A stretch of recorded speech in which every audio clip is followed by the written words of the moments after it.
Hola, ¿cómo están? Yo soy Lorena Álvarez. Bienvenidos aquí a Barra Libre Latina Noticias, preguntas frecuentes. Ya lo saben, nos pueden ir comentando, enviando sus preguntas, participando en esta transmisión y compartir, por supuesto, la publicación para que llegue a más personas. Estamos en modo fútbol, aunque en realidad también deberíamos estar en modo elecciones, porque el 7 de octubre tenemos que ir a las urnas a elegir a nuestros alcaldes, a elegir a gobernadores de la región. Ya se van a cerrar todas las listas, no hay reelección, sabemos quiénes postulan, qué proponen, qué van a hacer en los próximos 4 años. Ahora que nos vamos a concentrar a gritar gol, ¿qué vamos a hacer luego cuando tengamos que ir a marcar nuestra cédula? Porque hay que recordar, el voto es obligatorio en el Perú. Nos acompaña Fernando Tuesta, analista de la Universidad Católica, para que nos pueda decir, bueno, ¿qué hacemos? ¿Cómo lo vemos? ¿Ha servido, por ejemplo, que no haya reelección de autoridades? ¿Cómo estás? ¿Qué tal, Lorena? Gracias por la invitación. Esta va a ser efectivamente la primera ocasión en donde en una elección no vamos a tener la oportunidad de reelegir ni alcaldes ni gobernadores. Este es con motivo de la modificación de la Constitución. Creo que, sin embargo, es un error. Por ejemplo, si es que alguno de los que nos está viendo está contento con su alcalde, no puedo premiarlo en la posibilidad de que vaya a la reelección.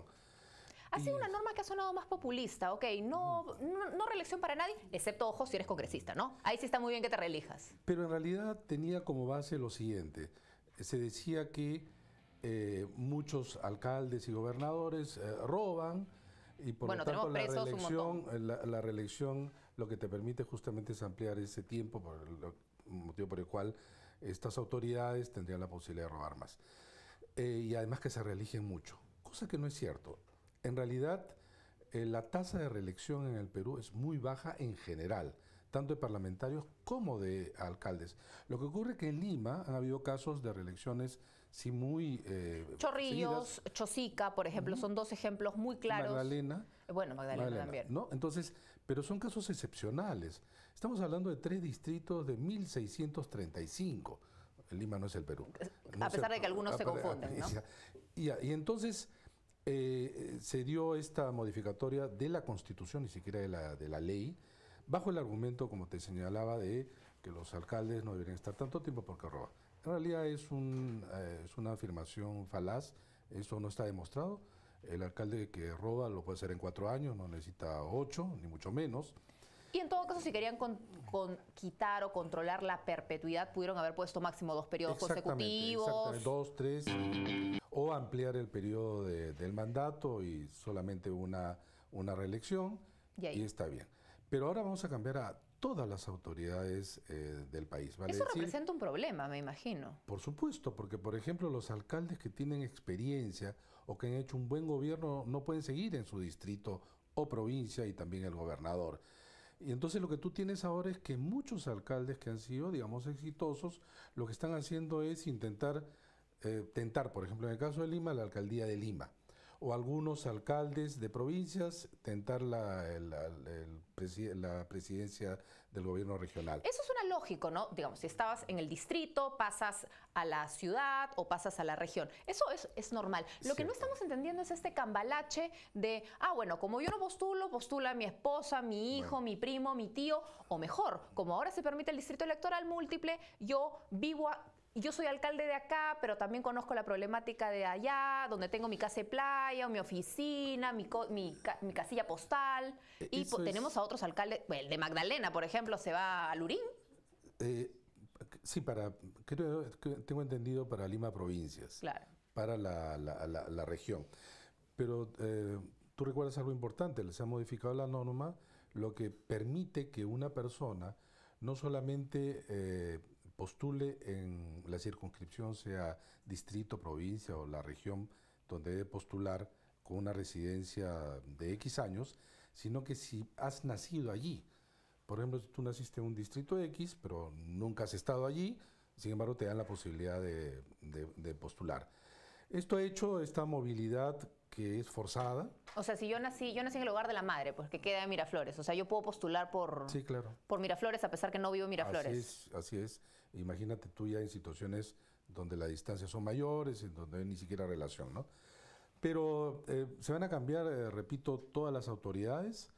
Esto creo que no le va a hacer bien porque muchos de los candidatos no tienen experiencia.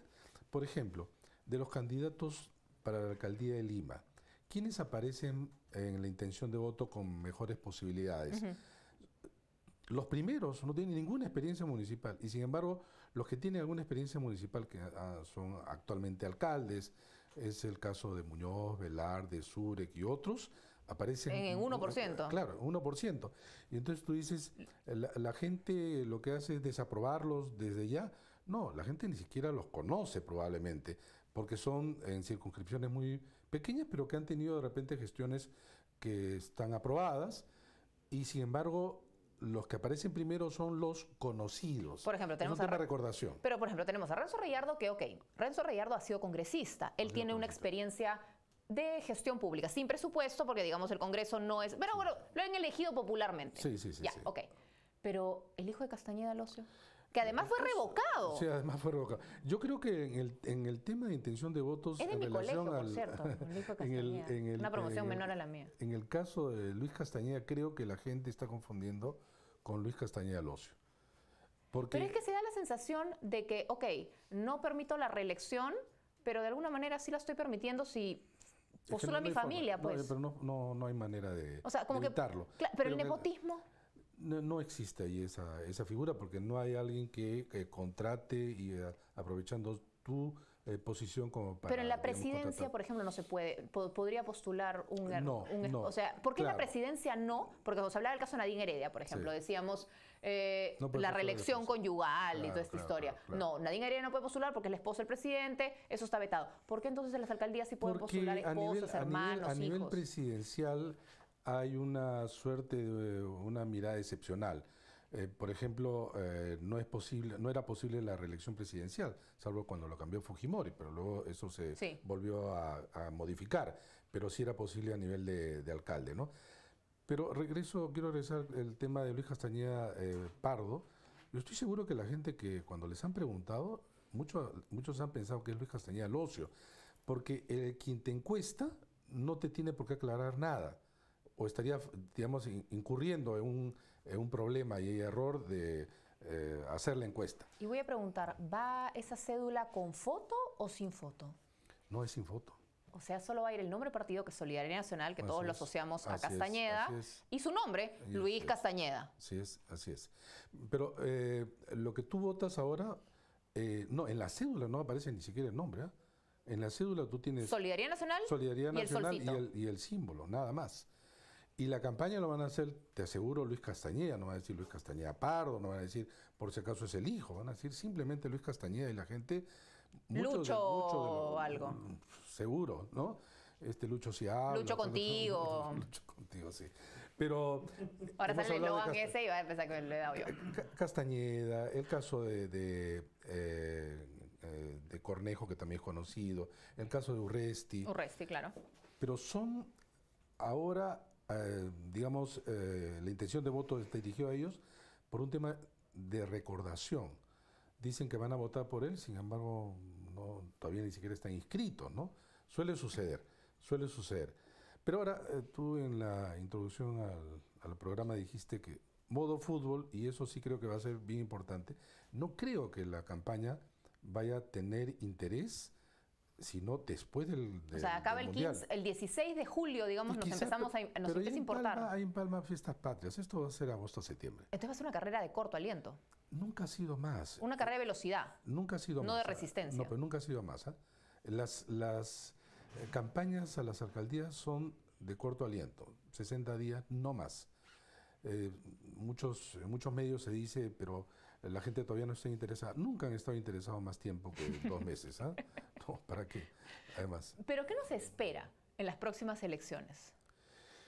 Creo la reproducción de lo que ha ocurrido en elecciones anteriores. ¿Qué quiere decir esto? Un rasgo. Primero, que los partidos políticos de carácter nacional sigan perdiendo a nivel subnacional. Es decir, lo llamamos movimientos regionales, listas locales, los independientes, outsiders, etcétera, van a barrer, y lo que vamos a tener es una representación a nivel nacional y en Lima, donde van a ganar estas personas que no están relacionadas ni vínculo con los partidos nacionales. Y te pongo el caso, por ejemplo, de Fuerza Popular. Ese es el gran reto, es su primer examen, digamos, después de su gran acogida en el Congreso. Sí, pero ya en el 2014 tuvo un candidato, Sánchez Escorbe, que era justamente alcalde de la Que Victoria. vuelve a postular por la Victoria, por cierto, ya está en sus afiches. Por otro partido, sí, es verdad, no va por Fuerza Popular. Y le fue muy mal. Es decir, no existe una transferencia de votos. ¿Ah? Ahora es a Dittel. Sí, pero digamos, su intención de voto también es baja. No creo que vaya a despegar. ¿Pero en regionales, tienen más expectativa?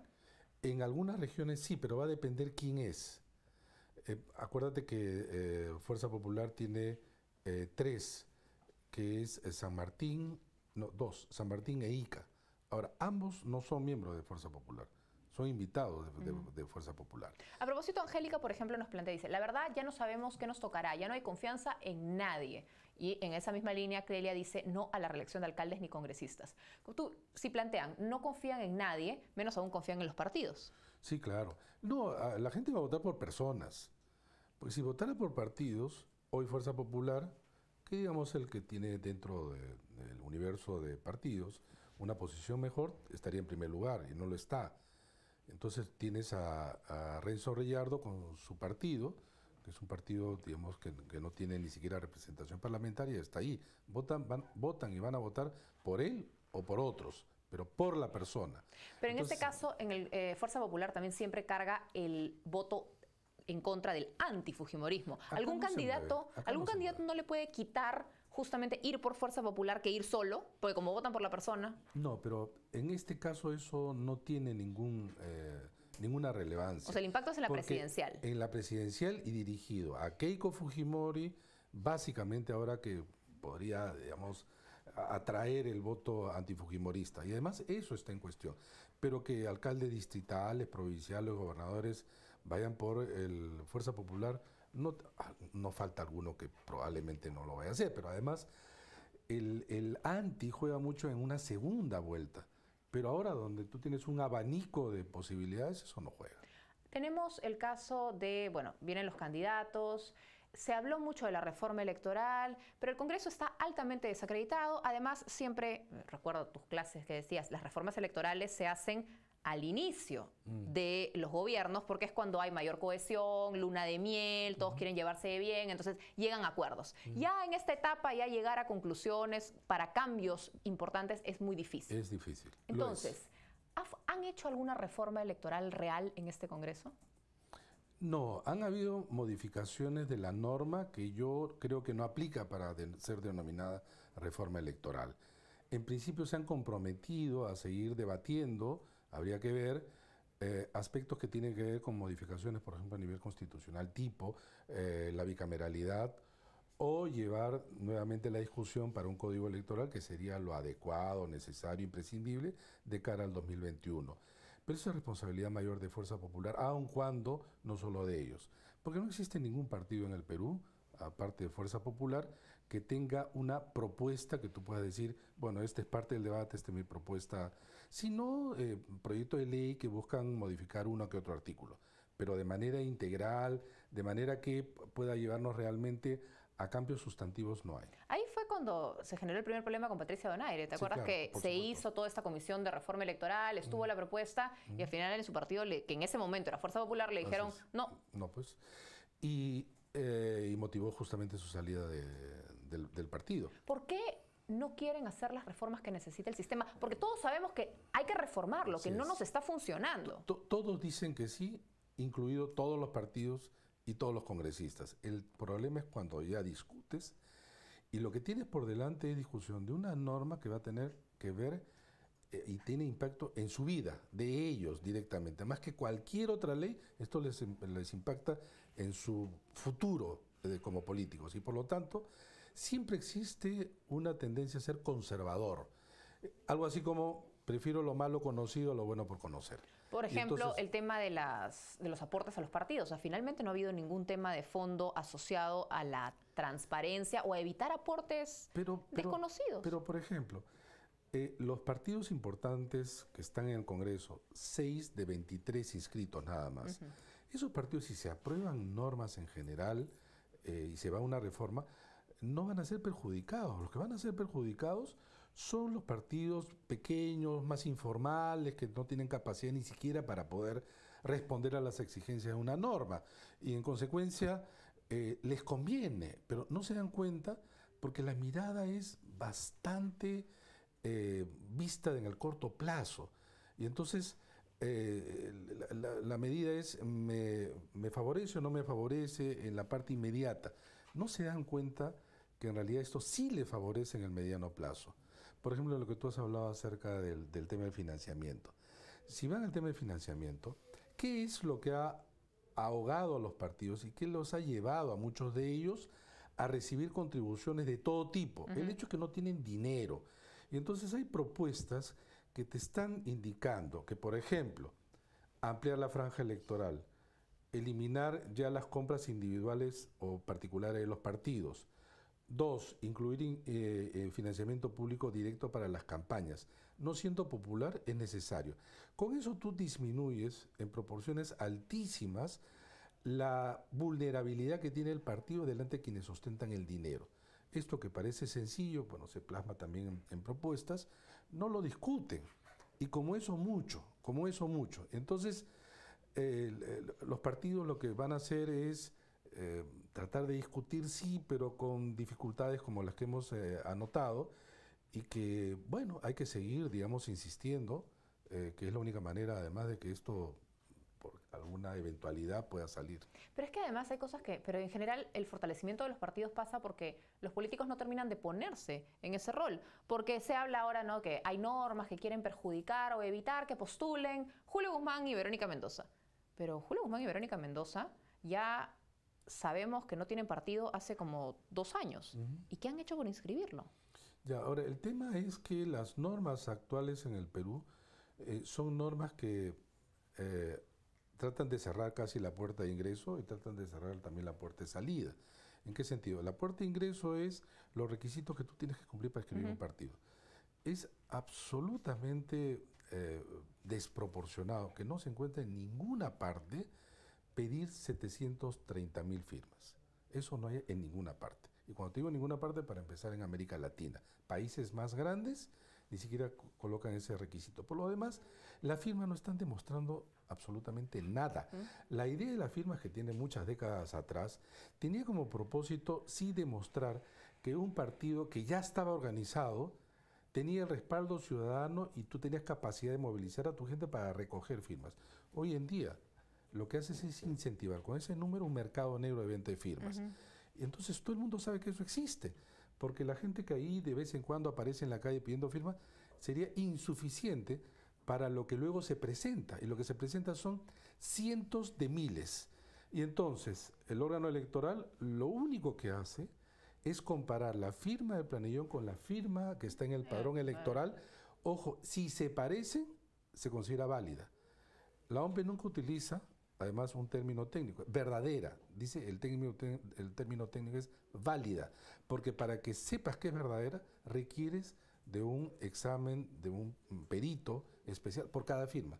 Y te van a presentar cientos de miles. Bueno, pero es lo mismo que pasa en la hoja de vida. O sea, uno presenta la hoja de vida y al final encuentras congresistas ya elegidos, en el caso de Yesenia Ponce, si unos muy lejos, que no le puedes ni ubicar el colegio, ni a los compañeros de colegio, y uno dice, ojo, eso se presentó al Jurado Nacional de Elecciones y nadie lo chequeó, nadie lo revisó. Claro, lo que pasa es que en el caso... ¿Cuántas más se habrán pasado? Claro, muchas. Y en el caso de las firmas, sin embargo, esto es algo que todos saben, quienes entregan, quienes controlan, que en realidad esa masa de firmas no son en un porcentaje altísimo verdaderas. Ni estas, ni las que permitieron inscribir a los partidos que están en el Congreso. Sí, claro. Y entonces, repito, no existe posibilidad de que un partido se inscriba, a no ser que compren firmas. Y estoy seguro que los partidos inscritos, la mayoría, si no todos, han hecho exactamente lo mismo. Entonces lo que tú estás incentivando es un mercado negro y corrupción. Y corrupción. En el caso de la hoja de vida, hay la creencia de los candidatos que la gente descarga para ver y analizar e informarse y luego votar. Nadie vota así. nadie, creo, de los que nos está viendo ha descargado hoja de vida, a partir de eso ha dicho voy a votar por este. Pero y entonces, siendo así, muchos candidatos lo que hacen es mentir, creyendo pues que los van a someter a un escarnio. Imagínate que si es que tienes grados, títulos, trabajos, van a elegirte por eso. Y no es así, la gente no elige por eso. A ver, por ejemplo, Ed comenta, esperamos un cambio para superar la mala gestión de algunas autoridades y ojalá en algún momento se dé la reforma electoral. Otro plantea, David, por ejemplo, dice, voto voluntario ya. ¿Tú estarías de acuerdo con el voto voluntario? No. Y no, esto es antipopular lo que digo, pero no por una sencilla razón. Esta discusión sobre voto voluntario o voto obligatorio, bueno, se ha discutido décadas, hay, digamos, una pila de libros a favor y en contra. A mí lo que me preocupa no es un tema doctrinario, ni siquiera de principios. A mí lo que me preocupa es, si es que esto se implementa en el Perú, ¿quiénes dejan de votar primero? ¿Quiénes dejan de votar? Probablemente algunos limeños que están cansados, fastidiados, pero en general, como patrón, es los más pobres, los que están más alejados de los centros de votación, de los centros de votación, más en el área rural urbana. Algunos dirán eso no importa. ¿No importa? Sí, porque eso baja las tasas de participación. En Colombia, que es el único país que ha tenido voto voluntario desde inicio de fundación de la República, solamente va 1 de cada 4. Y yo estoy seguro que en el Perú, si es que tú implementas el voto voluntario, el perdedor de una contienda va a decir de repente, ¿sabes qué? Por ti, que eres ganador, han votado un porcentaje bastante bajo y por lo tanto tienes baja legitimidad. Pero si eso acá, ya lo hemos visto. Pero si acá no solamente escuchamos eso. Sí, claro, gracias a mí ganaste, gracias a mí estás en el lugar. Si yo claro, no tuviera pero acá has ganado por votos prestados. Ya, no, así te dicen. Y en este caso será, has ganado pese a que la mayoría no ha ido a votar. Pese a que la mayoría no ha ido a votar. Si acá decimos fraude cuando todavía no salen los resultados. Ese es uno. Y dos, por ejemplo, en Colombia, las zonas en donde se implementó más la guerrilla, el narcotráfico, es en lugares donde la gente no iba a votar. Entonces, el poco vínculo que a veces tienes entre el ciudadano y el sistema político es el voto. Entonces, de un sentido republicano, yo estaría a favor que esto se mantenga. Las tasas de participación en el Perú, comparativamente en América Latina, son altas. Estamos hablando de 89%. ¿Que si esto se hace por el voto voluntario? Sí. Pero eso permite también que se elijan, digamos, con un nivel alto de participación. Y eso sí es importante. Ahora, es curioso, pero el votante peruano se siente irresponsable. ¿En qué sentido? Que no quiere responder ante una tarea como irresponsabilidad alta que es votar. Entonces, porque dice, yo voto, y luego dices, este parlamento no es representativo. ¿Pero quién eligió este parlamento? Lo hemos elegido los peruanos. Eso es lo que yo te quería preguntar. No hemos elegido los chilenos, bolivianos, lo hemos elegido los peruanos. A eso iba a ir, porque la gente no solamente votas de manera obligatoria, sí, asistes a las urnas cada 4 o 5 años, dependiendo qué elección te encuentres. Sin embargo, la gente nunca asume la responsabilidad de su voto. Y ahora tenemos que ir a las urnas este 7 de octubre. ¿Cómo votar bien? Bueno, esto es altamente subjetivo, porque claro, si yo voto, yo te voy a decir que yo voto por un candidato, tú por otro, yo te voy a decir que tú votas mal porque no votas como en la dirección que yo tengo. Ahora, luego del candidato que sale elegido hace una mala gestión, el resto dirá, ya ves, has votado mal, que tu candidato quizá lo pudo haber hecho mejor. Ese es el mundo de la especulación. Claro. Es el mundo de la especulación. O los medios siempre tienen la culpa, porque nosotros siempre tenemos, porque no le dimos tribuna, porque no apoyamos, porque nos basamos en las encuestas que están manejadas. O sea, empezamos con ya el mito, ¿no? La encuesta manejada, el medio que no le da tribuna y el pobrecito que anda solo por el mundo. Mira, la gente dice, estamos decepcionados de los partidos, no nos gusta A, B, C, D. Habría que preguntarle a esas personas, ¿estás interesada realmente en Lima, en este caso, nuestro? Ya. ¿Y en la política? ¿Qué tanto estás interesado? ¿Te preocupas? ¿De qué manera? ¿Lees? ¿Escuchas? ¿Ves? ¿Estás enterado?